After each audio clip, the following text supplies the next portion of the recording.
Bonjour, bonsoir, ça dépend de l'heure à laquelle vous suivrez notre vidéo. Nous voici encore aujourd'hui euh, devant vous pour vous proposer nos vidéos, toujours dans l'esprit des vidéos précédentes. Euh, Ça sera peut-être parce qu'après je publierai d'autres vidéos qui parleront d'autres choses. Je ne vais pas toujours rester focalisé sur un peu le résumé des livres de Mauro Bellino, comme je vous l'ai dit, qui est un bibliste, un écrivain bibliste, qui a traduit 17 livres de l'Ancien Testament. Et toujours dans l'esprit de la continuité des deux vidéos précédentes, aujourd'hui nous voulons dire ceci. Ceux qui ont écrit la Bible ne sont pas les seuls à avoir cherché à faire de sorte que leur gouverneur soit le plus important de tous. Tous les peuples de l'Antiquité l'ont fait. Les Babyloniens, à un certain moment, disaient que Mardou était le seigneur de tous. Les Assyriens disaient qu'Achour était le seigneur de tous. Et chez les Égyptiens, comme nous le savons, on parlait et on parle toujours d'Amon-Ra, n'est-ce pas? Donc, dans ce sens, nous disons que la Bible est l'un des livres que l'humanité a écrit au cours de son histoire. Le but suivi par Mauro Bellino, qui est un Italien, n'est pas de nier l'existence de Dieu, plutôt celui de chercher à comprendre l'Ancien Testament écrit littéralement dans la langue hébreu, afin de voir et de constater aussi si réellement l'Ancien Testament parle de Dieu, quoi. Parce que cela constitue en effet le socle de toute analyse. Mais si l'Ancien Testament ne parle pas de Dieu, de quoi parle-t-il? Il est évident que le Pentateuque, qui n'est autre que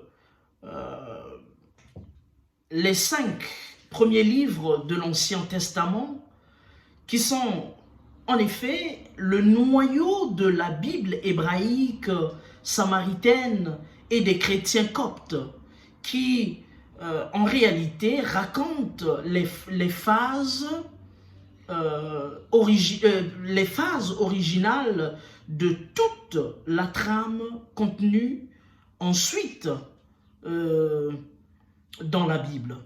Ils sont donc les plus fascinants parce qu'ils contiennent des informations potentiellement plus bouleversantes par rapport à celles que la tradition a toujours présentées.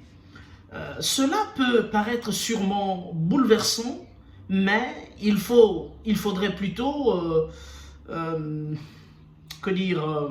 savoir qu'en hébreu antique, il n'existait aucun mot signifiant Dieu, n'est-ce pas? Dieu dans l'acception que nous l'entendons, c'est-à-dire l'être transcendant, omniscient, omnipotent et spirituel, ainsi de suite. Ensuite, le verbe créer, c'est-à-dire que, comme on l'entend, c'est-à-dire de la création, entendu comme créer à partir de rien, n'existe pas.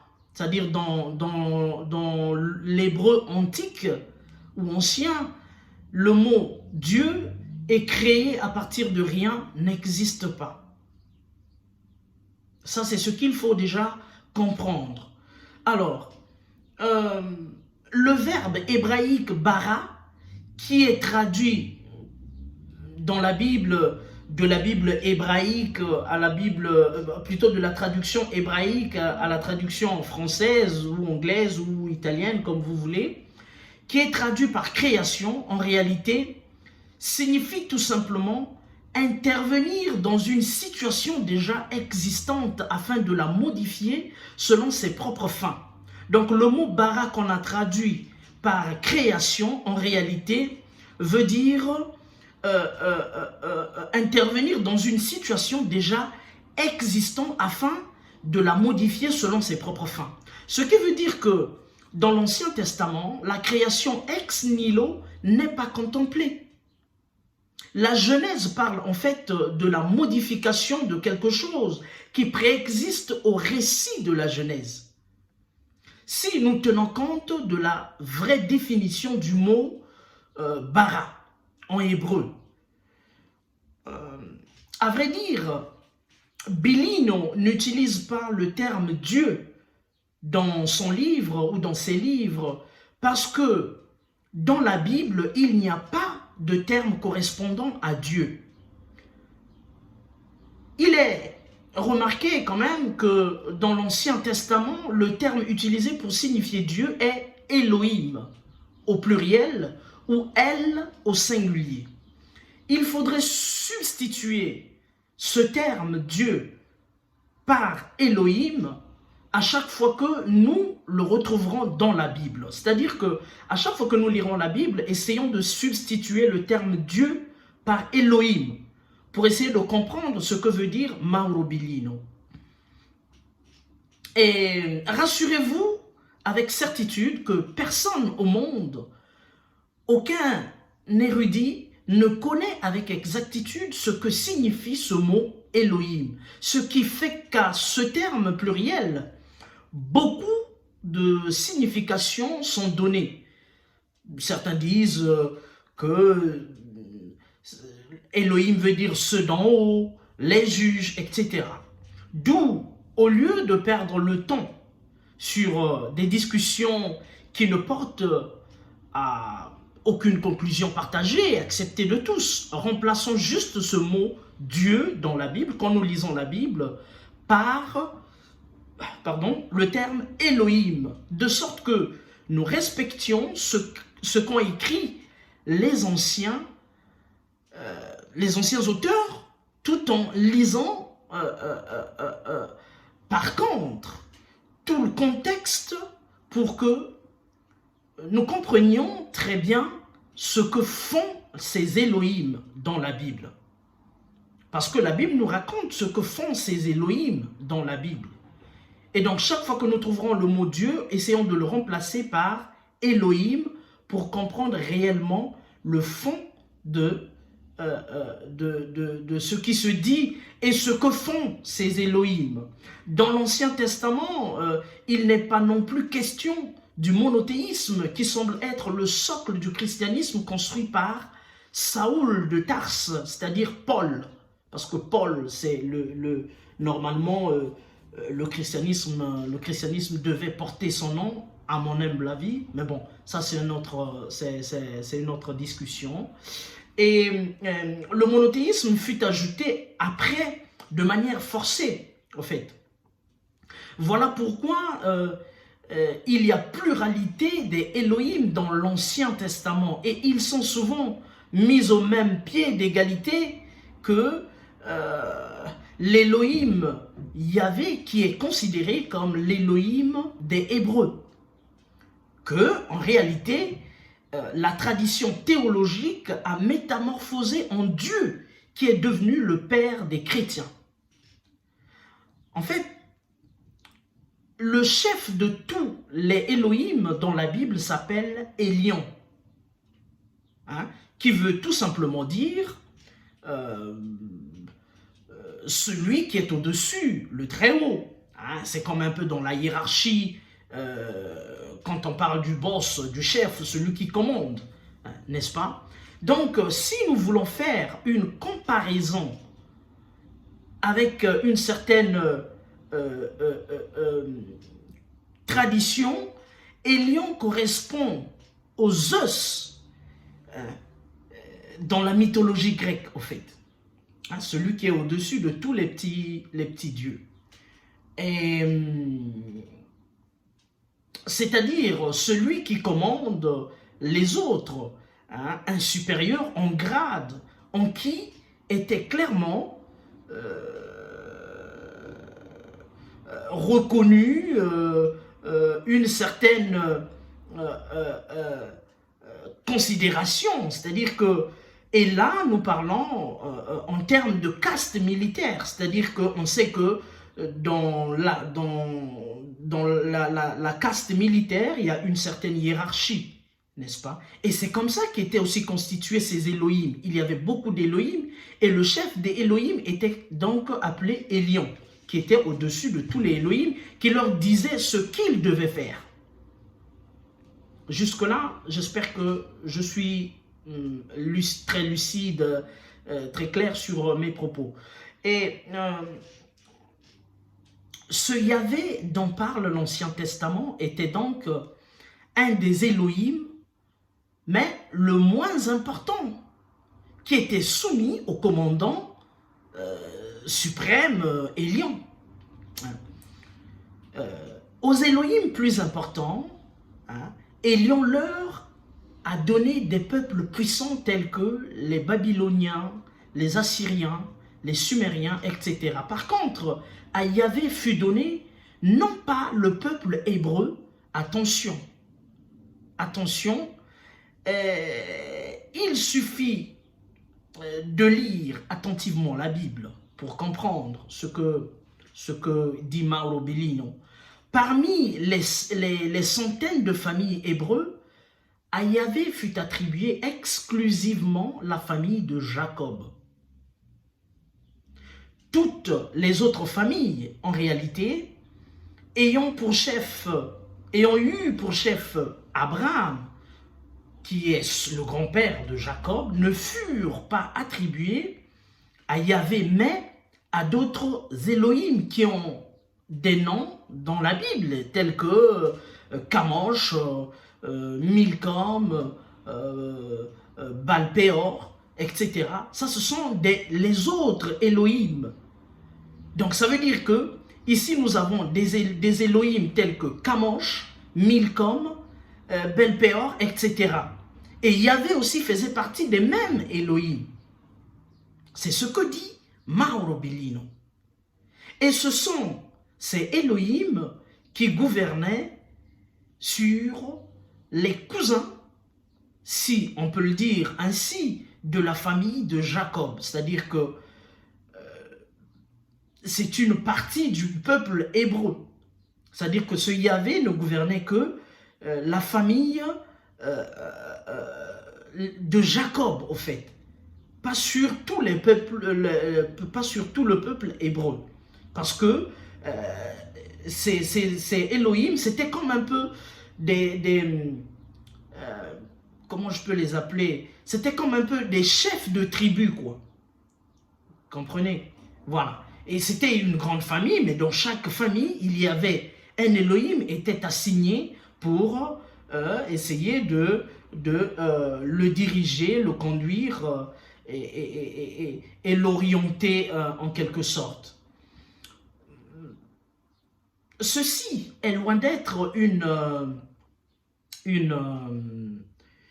interprétation, mais une lecture littérale de l'Ancien Testament qui possède tous les chrétiens. Hein? Chacun en possède chez soi. Et si vous lisez la Bible, la même Bible que vous avez chez vous, eh bien, vous constaterez ce que nous sommes, ce que Mauro Bellino est en train de spécifier avec clarté, certitude et on va dire et beaucoup de sûreté. Hein. Et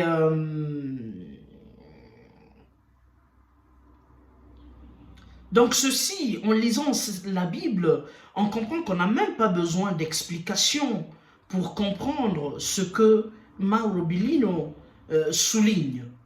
Parce que c'est tellement clair et limpide que on n'a pas besoin des exégètes pour nous en quelque sorte, nous l'éclaircir.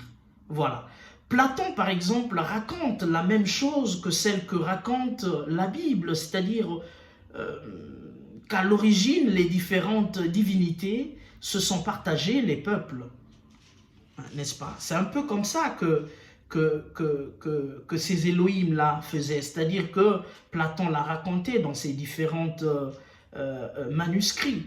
En substance, le premier verset de la Genèse, dont nous sommes habitués à considérer comme suit: au commencement, Dieu créa le ciel et la terre, etc., hein, comme tout le monde le sait. Il est dit dans les textes originaux, c'est-à-dire que dans les textes hébreux, en réalité ceci: au commencement de l'histoire que nous sommes sur le point de vous raconter, le groupe des Elohim est intervenu dans une situation existante et a apporté des modifications dans ce territoire, et les fameux 6 jours de la création sont les 6 périodes de travail, n'est-ce pas? Sont les 6 périodes de travail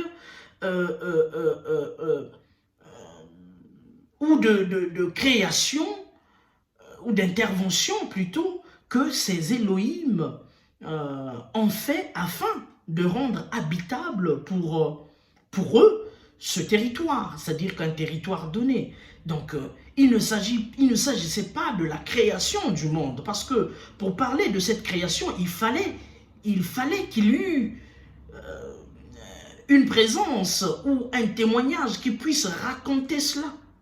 Mais qui l'a vécu pour le raconter? Donc, ce récit, si on le transmet ou on le transphase dans la Grèce, plutôt l'Égypte antique, on dirait que c'est des mythes, c'est mythologique. Mais pourquoi, lorsqu'on le raconte dans la Bible, on ne pense pas que ça soit mythologique? N'est-ce pas? Donc, il faut essayer de faire preuve aussi d'un peu de tolérance intellectuelle pour pouvoir comprendre aussi certaines choses. Il ne s'agit pas de renvoyer tout en bloc, mais il s'agit plutôt d'approfondir la pensée, n'est-ce pas? Et si nous prenons les récits des peuples de tous les continents, nous constaterons que les différents Elohim l'ont fait partout. Personne ne sait qui a créé l'homme et l'univers, puisque, comme je venais de le dire, personne n'était là pour le témoigner. Même pour la Bible, Adam n'est pas considéré comme le père de l'humanité, puisque même quand ils sont créés, eh bien, après, il y a eu une situation un peu complexe, dans ce sens où quand ils sont chassés du jardin, ils avaient peur de continuer à vivre à l'extérieur de ce jardin. Adam est un groupe particulier d'individus, hein, que ces Elohim ont fabriqué, comme le dit la Bible, en utilisant une partie de leur corps, qui serait aujourd'hui de nos jours certainement de l'ADN, pour fabriquer une espèce de travailleurs à utiliser dans leur centre, parce qu'ils avaient des centres où les gens travaillaient. En effet, la Bible n'est aucunement l'histoire de l'humanité. C'est l'histoire de la fabrication des Adams, d'où découle ensuite, selon la tradition, la descendance des Hébreux. C'est tout. Et la Bible, dans son récit, s'occupe exclusivement de ce peuple-là. Parce que dans la Bible, le récit dans l'Ancien Testament nous parle de quoi? Le peuple israélite, le peuple élu, etc. Vous comprenez? Donc, le récit biblique nous parle d'un peuple. Et ce peuple descend de Adam, qui a été fabriqué par des Elohim. Et la Bible en fait donc son objet d'intérêt, au fait. C'est-à-dire que de ce peuple. Voilà pourquoi il est très difficile que la Bible nous donne avec précision l'origine des Kémites, hein, c'est-à-dire des Noirs. Si et seulement si nous sommes descendants d'Adam. Mais comment les Noirs sont arrivés? Vous comprenez? Donc, essayez de faire un lien. Parce que si le peuple, si Adam était de couleur pas noire, en tout cas, mais comment les Noirs sont arrivés à l'existence? Puisque si nous sommes tous descendants d'Adam, et les Noirs viennent d'où? C'est des questions fondamentales auxquelles nous devons apporter des réponses, mais auxquelles la Bible n'apporte pas de réponse. Donc c'est pour dire que la Bible racontait l'histoire d'un autre peuple. C'est-à-dire que du rapport d'un peuple avec un des Elohim qui s'appelait Yahvé. Hein? Bellino plutôt l'auteur Mauro Bellino, le bibliste, ne s'occupe pas de Dieu ni de spiritualité parce qu'il n'en sait rien. Et il affirme qu'il y a peut-être des livres qui parlent de Dieu, mais pas certainement la Bible. Il y a des livres qui peut-être parlent de Dieu, de spiritualité, telle que nous l'entendons, mais en tout cas, pas la Bible. Parce qu'elle raconte l'histoire du rapport entre un peuple avec un des Elohim nommé Yahvé, qui n'est pas le Dieu que nous connaissons. Il ne va pas, non, on va dire, il ne va pas, en fait, Bellino ne va pas, non plus à l'encontre de la foi des gens, non, de la foi des gens en Dieu. Il ne va pas à l'encontre de la foi des gens. Il ne remet pas en cause la foi des gens. Il ne remet pas en cause l'existence de Dieu. Il dit juste, ce Dieu-là, il dit juste que le livre que nous considérons comme étant le livre qui parle de Dieu, ce livre ne parle pas de Dieu. Ce livre parle du rapport d'un peuple avec un individu appelé Elohim, mais qui n'est pas Dieu tel que nous l'entendons, omnipotent, omniscient, transcendant, etc. C'est ce que Mauro Bellino, au fait, essaie de restituer dans ses livres.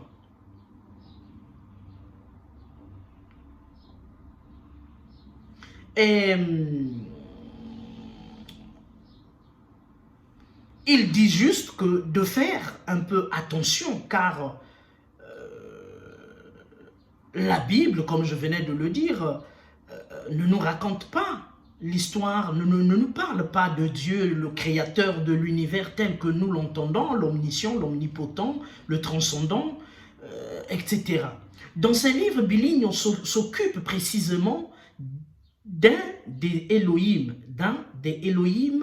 nommé Yahvé, qui est l'Elohim de la Bible, qui était soit par nature, soit par son éducation, soit par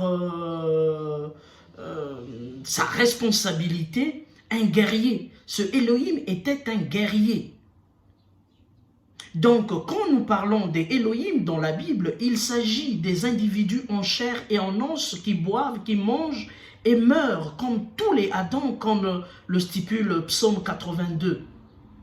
Si Adam est l'ancêtre de l'humanité, pourquoi, quand Caïn tua Abel, dans Genèse 4, il s'exclama, tout terrorisé, en disant que « quiconque me trouvera me tuera ». Pourquoi a-t-il dit cela? Mais qui pouvait donc être ce quiconque? Parce que à l'époque, d'après ce que la Bible nous raconte, il n'y avait que ses parents, c'est-à-dire Adam et Ève. Donc on suppose qu'il y avait Adam, Ève, Caïn, Abel. Il n'y avait plus d'autres individus.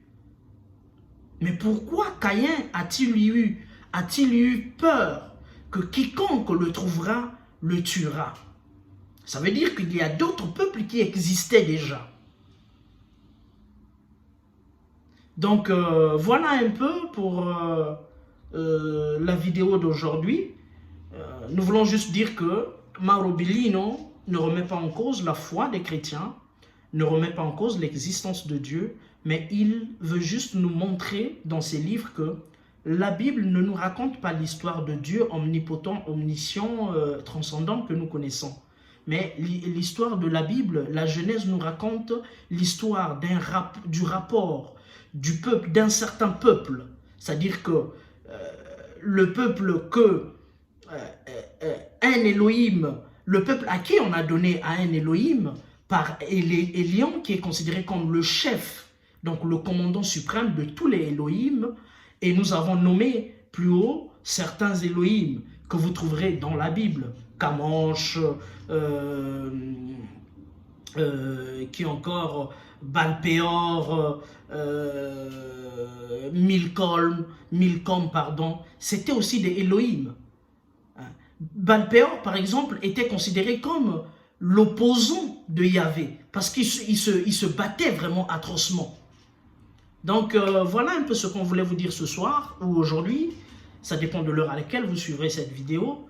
On est là juste pour échanger. Si vous pensez que ce que nous disons n'a aucun sens, ben, c'est à vous de faire le choix. On n'impose à personne, on n'oblige à personne de croire à ces choses. Nous ne faisons que la transmission, nous transmettons ce que nous avons lu et on le met à la connaissance de tous, quoi. Donc voilà un peu, je vous remercie et ne jetez pas vos Bibles par contre, mais lisez cette Bible avec attention pour ceux qui sont chrétiens, mais je vous prie aussi que d'avoir un esprit d'ouverture, de chercher aussi à comprendre ce que les autres ont dit. Et dans les jours à venir, nous ferons aussi des vidéos pour vous faire comprendre que les textes bibliques, toute cette tradition biblique, en réalité, a vraiment une origine.